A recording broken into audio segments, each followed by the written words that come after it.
साहिब जी, अपना शुभ नाम बताइए। जी, दास का नाम विकास है। सदगुरु रामपाल जी महाराज जी मेरे गुरु जी हैं, भाई उनका शिष्य हूँ। जी सर, अभी मध्य प्रदेश के अंदर और जो आपके गुरु जी हैं सदगुरु रामपाल जी महाराज का सत्संग चल रहा था और वहाँ पर कुछ बजरंग दल के कार्यकर्ता आए, तो उनके 2-3 सवाल जो मेन थे कि आप संत रामपाल जी महाराज को भगवान मानो, कुछ भी मानो, खुदा मानो, लेकिन हमारे देवी देवताओं के बारे में टिप्पणी मत करो।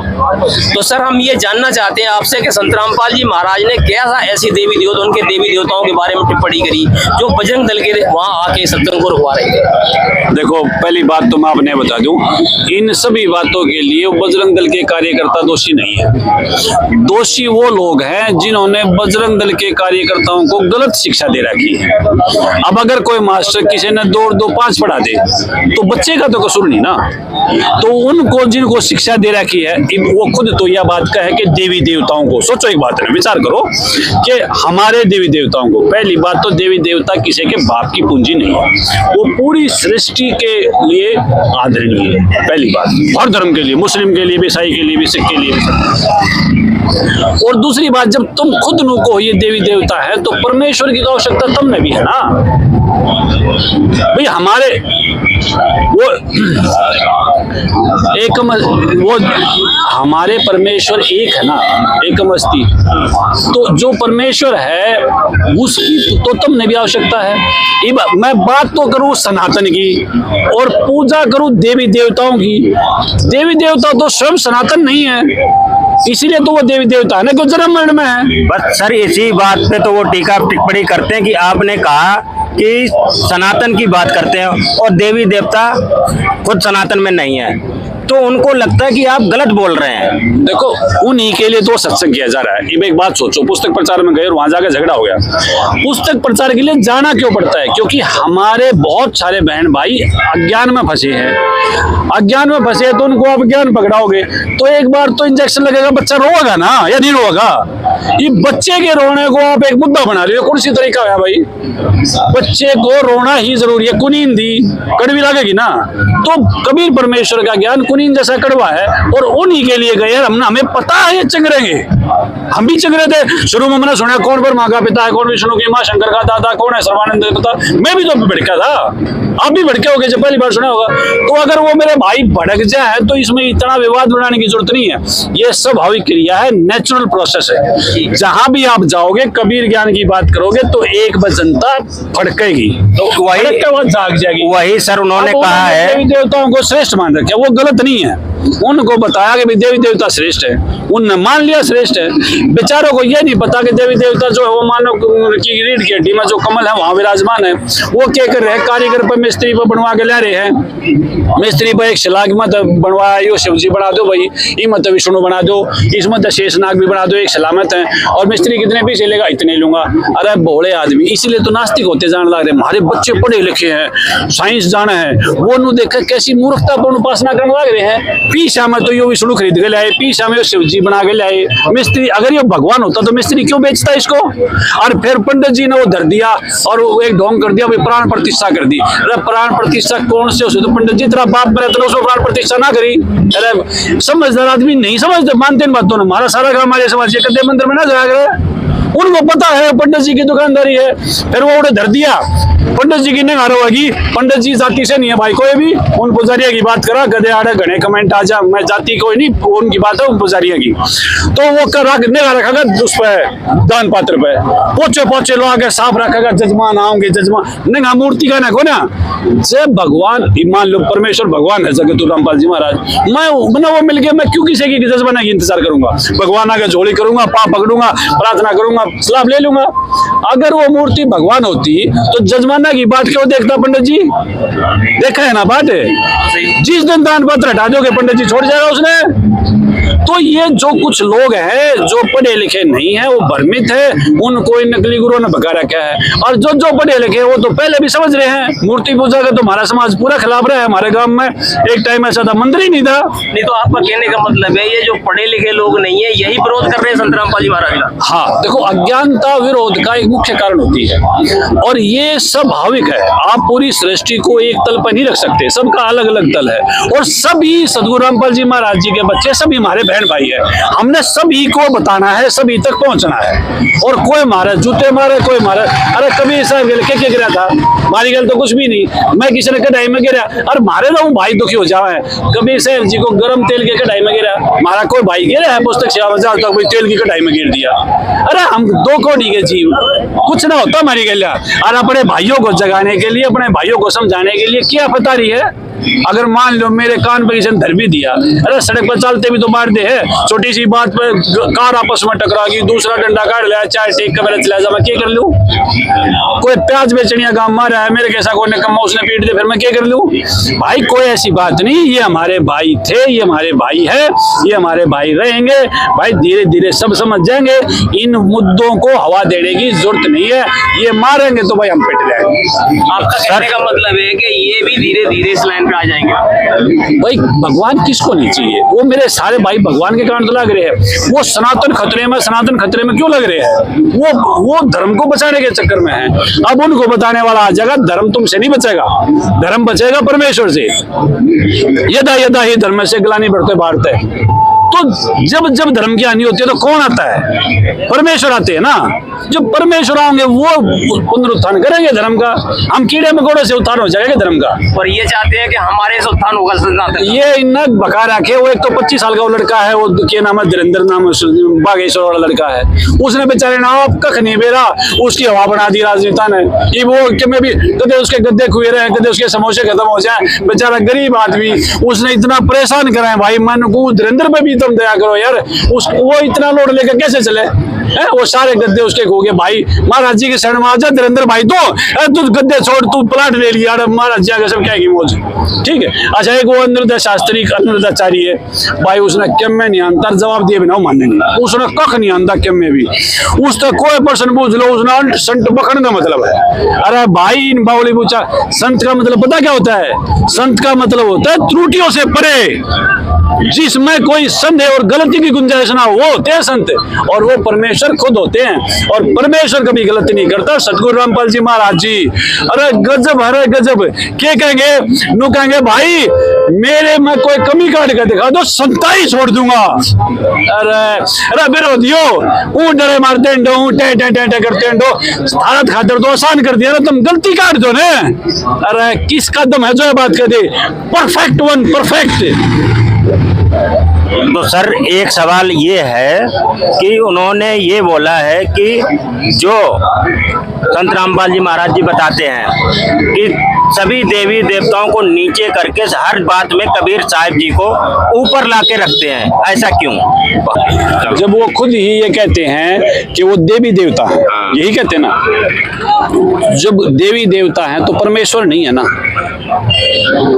उन्हीं की बात बड़ी करो कि देवी देवता है, तो देवी देवता है तो परमेश्वर नहीं है, परमेश्वर कोई और है जिसके अधीन देवी देवता है। देवता तो 33 करोड़ है ना, परमेश्वर तो एक है। लेकिन वो तो ब्रह्मा विष्णु महेश भी 3 है जी, बिल्कुल। वो तो लेकिन ये कहते हैं जैसे शंकर जी है, कहते हैं शंकर जी ईश्वर ही है, शंकर जी परमेश्वर, वो तो सब कुछ उन्हीं को मानते हैं ना, देवी देवताओं। ठीक है। अब हमारे देश का एक संविधान है, उस संविधान में राष्ट्रपति को परिभाषित किया गया है, थानेदार को भी परिभाषित किया गया है, डीसी की पावर भी परिभाषित है संविधान में, है ना। अब मैं आपने नो कहूँ कि राष्ट्रपति जी प्रणाम, तो आप ना करोगे राष्ट्रपति मैं नहीं हूँ, मैंने कहा नहीं आप राष्ट्रपति हो, फिर आप कहोगे देश का संविधान देख, राष्ट्रपति जो है वो कोई और है। ऐसे ही हमारे धर्म का संविधान है, हमारे पवित्र शास्त्र, यही है ना। अगर कोई शिव जी ने राष्ट्रपति कहा है यानी कि परमेश्वर कहा है, तो उसको आदरणीय शिव पुराण या गीता जो भी हमारे पवित्र शास्त्र है वो दिखाओ, और उसमें देखो भाई ये जो है परमेश्वर कौन है। हम नहीं कहते कबीर जी परमेश्वर है, वेद कहते हैं कि परमेश्वर है। वेद से बड़ा तो कोई बजरंग दल नहीं, वेद से बड़ी तो कोई विश्व हिंदू परिषद नहीं, वेद से बड़े तो हम नहीं ना। हमारे देश में सबसे बड़े हैं हमारे वेद। वेद का मतलब 5 वेद, सूक्ष्म वेद, ऋग्वेद, अथर्ववेद, सारे 5 वेद, वो हमारे समाज के ऊपर है। वेदों के आदेश से आर्यवर्त बचा है। अगर वेद ये कहते हैं कि कबीर जी परमात्मा है, तो बजरंग दल के जो दूसरे उनके बाप उन्हें भी मानना पड़ेगा। भाई वेद बड़े हैं, बजरंग दल बड़ा है, वेद बड़े हैं। फिर वेद खोल लो, वेद ये आदेश करते हैं कि कबीर इज गॉड, कबीर परमात्मा है, कबीर अंगारी ऐसी, कबीर ओम भारी ऐसी। लेकिन जब उनसे बात करते हैं ना धर्मशास्त्रों की, जैसे वेद, आपने अभी वेद आप बीच में लाए हैं, वेद से बात करते हैं कि वेद देख लो, पुराण देख लो, जो ये दिखा रहे हैं इनको देख लो, तो उन चीजों को वो देखने को राजी नहीं है। भाई मन तू राष्ट्रपति मान लिया, मैं मानू ना कि शेख मेरा के बिगाड़ सके है, ये तो बेहुदा काम है ना, बदतमीजी का काम है। आपका कहने का मतलब शिक्षा, आप मुझे बताओगे ना भाई, मैं राष्ट्रपति नहीं हूँ, मैं तो पत्रकार हूँ, बताओगे ना, तो समझना चाहिए नहीं। अब हमारे शास्त्र व्याख्या करेंगे ना परमेश्वर कौन है, या कोई एक दल व्याख्या कर देगा। ये कुछ दल व्याख्या कर रहे हैं कि यो जो कुरान दे रहा है यो सब तक बड़ा खुदा है, कुछ कह रहे हैं जो गीता दे रहा है यो सब तक बड़ा खुदा भगवान है, ये व्याख्या कर रहे हैं ना। क्या व्यक्ति की व्याख्या चलेगी या वेद व्याख्या चलेगी? समाज किसकी व्याख्या को मानेगा? धर्मशास्त्र को मानना चाहिए। मान ही रहा है। कुछ लोग अगर जिद पड़े हैं तो वो भी मान जाएंगे। वो गुरुजी एग्जांपल दिया करो, भाई बस खराब होगी, कंडक्टर ने कह दिया भाई दूसरी बस पकड़ लो, कुछ चीजें हरना हम समझाएंगे। समाज जानता है, वेद शास्त्रों की समझ उनको है, और कबीर परमात्मा है, इसीलिए संत रामपाल जी महाराज जी के ज्ञान में कमी ना काट सकते। अच्छा, फिर हिंदू मुस्लिम करते हैं डिजाएंगे भाई, अगर तुम सनातनी हो, सनातनी माने अविनाशी, फिर तुम अविनाशी हो तो मुस्लिम से क्यों डर रहे हो? फिर धर्म को, अविनाशी को खतरा कैसे है? मैं अविनाशी हूं, मैंने खतरा इससे है, फिर तो अविनाशी नहीं, झूठ बोला है। नाम शेर सिंह आड़े क्यों खड़ा है, कुत्ता भौंका है, अरे कौन सा तरीका है? सनातन वो होता है जिसको खतरा नहीं होता। सनातन तो जब भी होता है जब प्रलय आ जाती है, ब्रह्मांड खत्म हो जाते हैं तो सनातन शेष रहता है। इनको समझा दिया किसी ने सनातन में खतरा है, इन मूर्खों ने मान लिया सनातन को खतरा है। अरे मेरे भाई, अरे मेरे चाचे ताऊ, सनातन का मतलब ये है कि जिसका विनाश ही नहीं होता वो खतरा कैसे होगा? हाँ, उसका पतन उत्थान चलता रहता है, लेकिन उसका उत्थान परमेश्वर करते हैं। जीव के बस की बात नहीं कि सारे इकट्ठे होकर सनातन का उत्थान कर दे। परमेश्वर खुद आते हैं, गीता जी में बताया, मैंने दोबारा बता दूं, यदा धर्म से ग्लानिर्भूते भारते। तो जी बिल्कुल। आपका मेरा दूसरा सवाल, लास्ट जो सवाल है वो ये सवाल है कि उन्होंने एक दूसरा सवाल किया था कि जो भारत देश है वो संविधान से चलता है, और संत रामपाल जी अपने हिसाब से चलाना चाहते हैं, हम ऐसा नहीं होने देंगे। तो इस बारे में आप उनको क्या जवाब देना चाहेंगे? संत रामपाल जी महाराज मतलब हमारे लिए ये निर्देश हैं कि हमें गाड़ी की भी स्पीड लिमिट उतनी रखनी है जो नियम है। मतलब संत रामपाल जी महाराज तो नियमों के लिए जाने जाते हैं। मतलब ऐसे ऐसे गजब के नियम जो समाज कल्याण के लिए जरूरी हैं, वो नियम सदगुरु रामपाल जी महाराज जी ने दे रखे। और सदगुरु रामपाल जी महाराज जी अगर अपने शिष्य कदे अपराधी पाओ ना, सदगुरु रामपाल जी हमारा शिष्य देखा कदे जेब काटता नहीं। ऐसा तो मैंने अभी तक देखा है कि जहाँ भी जाते थे, हमारी रिपोर्टिंग की तो हम जहाँ जाते थे बीड़ी हुक्का तमाम गुटखा वगैरह चलता था, लेकिन जब भी हम रिपोर्टिंग करने इनके समागम में जाते हैं तो ऐसी चीजें हमें कुछ दिखाई नहीं देती। और जो भी, चाहे कोई देवी देवता है, चाहे कोई भी है, सदगुरु रामपाल जी महाराज जी उसका वैसा ही विवरण देते हैं। थानेदार को थानेदार का विवरण देते हैं, राष्ट्रपति को राष्ट्रपति का, डीसी को डीसी का, मुख्यमंत्री को मुख्यमंत्री का। यो गदरफंड नहीं है कि मुख्यमंत्री ही डीसी है, डीसी ही सिपाही है, सिपाही ही राष्ट्रपति है। ये ज्ञान संत रामपाल जी महाराज जी ने समझा दिया। ये बिल्कुल, ये आपका कहना सत्य है, लेकिन मेरा सवाल वही है, क्या ये जो बता रहा है कि संविधान से देश चलेगा, संत रामपाल जी महाराज से नहीं चलेगा, तो इसमें आप क्या उनको जवाब देना चाहिए कि आगे आने वाले भविष्य में क्या होगा इसका? क्या संविधान संत रामपाल जी महाराज का चलेगा या जो संविधान है वही चलेगा? पहले तो ये देखो ना, इस आरोप का कोई आधार है? संत रामपाल जी महाराज जी के शिष्य संविधान को मानने वाले, आदर करने वाले हैं, कहीं भी उल्लंघन नहीं करने वाले। तो एक चीज का अगर आदर किया जा रहा है तो इसका मतलब वो स्वीकार्य है, इसलिए तो किया जा रहा है ना। पाखंड स्वीकार्य नहीं है। संविधान को तो हाथ जोड़ के प्रणाम करते हैं, क्या दिक्कत है? संविधान के कारण तो हम बोल पा रहे हैं, संविधान के कारण तो हम पुस्तक सेवा कर पा रहे हैं, संविधान के कारण तो हम सत्संग कर पा रहे हैं, संविधान के कारण तो यहाँ हजारों लाखों लोग इकट्ठे हो रहे हैं। लेकिन समस्या पाखंड से है कि एक मूर्ति लाओगे और उसमें कारीगर थोड़ा बजाओगे, फिर को देखे भी राम बन गए, पूछो ना, नॉनसेंस है। ये शिला है, मूर्ति है, मूर्ति का अपना जगह आदर कर लेंगे, कोई दिक्कत नहीं। तुम इसका नाम राम रख दो, तुम इसका विष्णु रख दो, अपनी जगह आदर कर लेंगे। लेकिन तुम लोगों को कहोगे शिला भगवान होगी, ये कबीर ज्ञान में नहीं है। आज जो किसान जीवन रक्षक सम्मान से सम्मानित किया जा रहा है, इसके विषय में आप क्या कहना चाहोगे? देखो, पहले तो ये समझो कि संत रामपाल जी महाराज जी ने किसानों की ही रक्षा नहीं की है, संत रामपाल जी महाराज जी ने राष्ट्र की रक्षा की। किसान हमारे देश की रीढ़ है, नींव है। No farmer no food. है ना ये स्लोगन किसान आंदोलन में चला था। और किसान अगर मर गया तो व्यापारी मर गया, किसान अगर मर गया तो नौकरी वाला मर गया, और किसान अगर मर गया तो राष्ट्र मर गया भाई। राष्ट्र अगर जिंदा है तो किसान जिंदा है तो राष्ट्र जिंदा है, और किसान की रक्षा जो वो राष्ट्र की रक्षा है।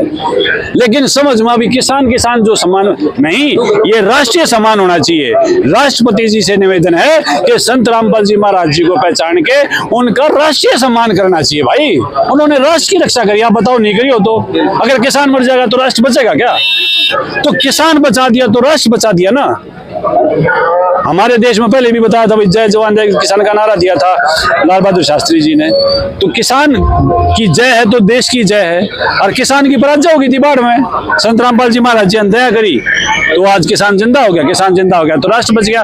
तो ये सम्मान राष्ट्रीय होना चाहिए। मेरा निवेदन है नेताओं से, सभी से, कि संत रामपाल जी महाराज जी को पहचान के राष्ट्रीय स्तर पर उनका सम्मान किया जाए, उसमें देरी ना की जाए। बहुत बहुत धन्यवाद। बहुत धन्यवाद हमारे चैनल के जवाबों